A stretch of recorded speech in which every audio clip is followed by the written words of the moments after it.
এই দেখো আমাদের মাছ নিয়ে এসেছে। এইটা হচ্ছে গোল্ডেন মাছ বা সাইপ্রাস মাছ বলি আমরা। মাছটা কত বড়, আর পাকাল মাছ। তো হবে আজকে পাকাল মাছের টক আর গোল্ডেন মাছের ঝোল বা ঝাল কিছু। তো ঝোলের জন্য আদা রসুন জিরে ধনে বেটে নিয়েছি ভালো করে। মাছে নুন হলুদ মাখিয়ে নিচ্ছি সব মাছ একসাথে। ফার্স্টে মাছকে ভেজে নিতে হবে, তারপরে সব রেসিপি। আজকে অনেক কিছু রেসিপি করব জানো। তো তেলের মধ্যে একটা একটা করে মাছ আমি দিয়ে দিচ্ছি। আমড়া দিয়ে আজকের টক হবে, আমড়া দিয়ে পাকাল মাছের টক হবে। মাছের ডিম বড়া হবে, পেঁয়াজ লঙ্কা বেসন দিয়ে বড়া হবে। আর এই মাছের ডিমটা হবে উচ্ছে আলু দিয়ে চচ্চড়ি হবে, আর হবে কলা ভাজা। তো প্রথমে মাছগুলো ভাজতে হবে। আর এই যে মশলাটা যেটা করে রেখেছিলাম, আলু কেটে রেখেছি মাছের ঝোলের জন্য, মাছ ভাজতে দিয়েছি। বেসনটাকে আগে খুব ভালো করে ডিমের সাথে মাখিয়ে নিই বড়া করার জন্য।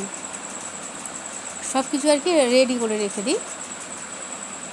তো এইভাবে পুরো ডিমটাকে খুব সুন্দর করে চটকে মেখে নিয়েছি, নয়তো ডেলা ডেলা থাকলে ভিতরে কাঁচা কাঁচা থেকে যাবে, সেই জন্য ভালো করে মাখিয়ে নিয়েছি। আর মাছের ঝালের জন্য পেঁয়াজ লঙ্কা টমেটো সব পেস্ট করে নেব একসাথে। পেঁয়াজ টমেটো লঙ্কা সব পেস্ট করে নিয়েছি। মাছগুলো উল্টে পাল্টে ভেজে নিয়েছি, এক খানিকটা তুলে নিয়েছি, আর যে কটা ছিল দিয়েছি ভালো করে ভেজে নেব। সব মাছ ভাজা হয়ে গেছে, পাকাল মাছগুলো দিয়ে দিয়েছি। পাকাল মাছগুলোকে এবার খুব ভালো করে ভাজবো। পাকাল মাছগুলো দিয়ে দিয়েছি দেখো সব কড়াই। এই মাছকে এইভাবে নাড়িয়ে নিয়ে ভাজতে হবে, নাহলে একভাবে ভাজলে এই মাছ বেঁকে মেকে যায় আর কি, সোজা সোজা থাকে না। তো ফার্স্টে এইভাবে নাড়িয়ে নিয়ে ভাজলে তাহলে মাছগুলো বাঁকে না। দেখো সোজা সোজা আছে সব মাছ। তো সব মাছ আমি উঠিয়ে নিচ্ছি কড়ার থেকে। এবারে মাছের ডিমটাকে ভেজে নিচ্ছি। এই ডিমটাকে আমি উচ্ছে আলু দিয়ে চচ্চড়ি করব। তো এইভাবে ঝুড়ো ঝুড়ো করে ভালো করে মাছের ডিমটাকে ভেজে নিচ্ছি। মাছের ডিম ভাজা হয়ে গেছে, উঠিয়ে নিলাম বাটির মধ্যে। এবারে আমি করে নেব ডিমের বড়াগুলো। মাছের ডিমের বড়া একটু তেল দিয়ে দিলাম। মাছের ডিমের বড়াগুলো ছোট্ট ছোট্ট করে করব, যাতে ভেতরে কাঁচা না থেকে যায়। কাঁচা থেকে গেলে আবার ভালো লাগে না। তো এইভাবে ছোট ছোট করে মাছের ডিমের সব বড়াগুলো আমি করে নিলাম, দিয়ে দিলাম কড়াইয়ের মধ্যে। একে একে করে যতটা ধরে, অল্প তো বেশি না, অল্প একসাথেই সব হয়ে যাবে। তো এইভাবে দিয়ে দিলাম সব বড়া, একটা একটা করে উল্টে পাল্টে সব ভেজে নিলাম। লাল লাল করেও ভাজতে হবে, কিন্তু পুড়েও যেন না যায়, তাহলে ভালো লাগবে না।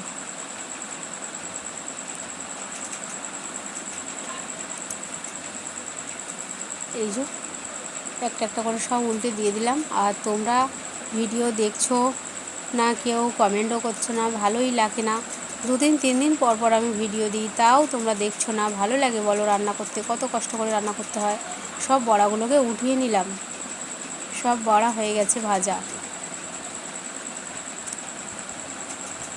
এবারে আমি কড়াই দিয়েছি গোটা জিরে ফোড়ন দিয়ে আলুগুলো দিয়ে দিলাম। আলুকে আগে খুব ভালো করে ভেজে নেব। আজকের তরকারিটা করব একটু অন্যরকম ভাবে। আলুকে ফার্স্টে একদম লাল লাল করে ভালো করে ভেজে নেব। আর এই যে মশলা ভিজিয়ে রেখেছি মাছের ঝোলের জন্য, নুন হলুদ লঙ্কা গুঁড়ো জিরে গুঁড়ো ধনে গুঁড়ো জলে ভিজিয়ে রেখেছি। আর এই যে বাটা মশলাটা, আলু যখন লাল লাল করে ভাজা হয়ে গেছে, সমস্ত পেস্ট লঙ্কা পেঁয়াজ টমেটো একসাথে দিয়ে দিলাম।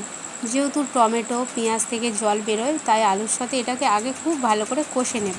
জলটা একদম শুকনো করে নিয়েছি, তারপরে মশলা দিয়ে দিলাম। আদা রসুন জিরে ধনে বাটা দিয়ে দিয়েছি, দিয়ে একটু এভাবে নাড়িয়ে তারপরে মশলাটা দিয়ে দিলাম একটু জলে শুদ্ধ। সামান্য একটু জলের মধ্যে দিলে মশলাটা ভালো করে ফোলে, ভিজিয়ে রাখলে ফোলে আর কড়াই লেগে যায় না। শুকনো শুকনো দিলে দেখবে কড়াই পুড়ে যায়। তো এইভাবে পুরো মশলাটা দেখো কষা হয়ে গেছে, কষা একদম রেডি। এবারে জল দিয়ে তরকারিটাকে করে নেব। তো এইভাবে জল দিয়ে তরকারিটাকে আবার ঢাকা দিয়ে দেবো, হতে থাকুক। ঢাকনাটা খুলে দেখি কি অবস্থা তরকারির, আলু সিদ্ধ হলো কি না। তো দেখো তরকারি প্রায় হয়ে এসেছে, আলুও সিদ্ধ হয়ে গেছে একদম।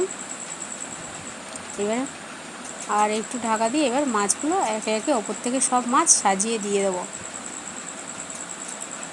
সব মাছ ওপর থেকে একটা একটা করে সাজিয়ে দিয়ে দিলাম।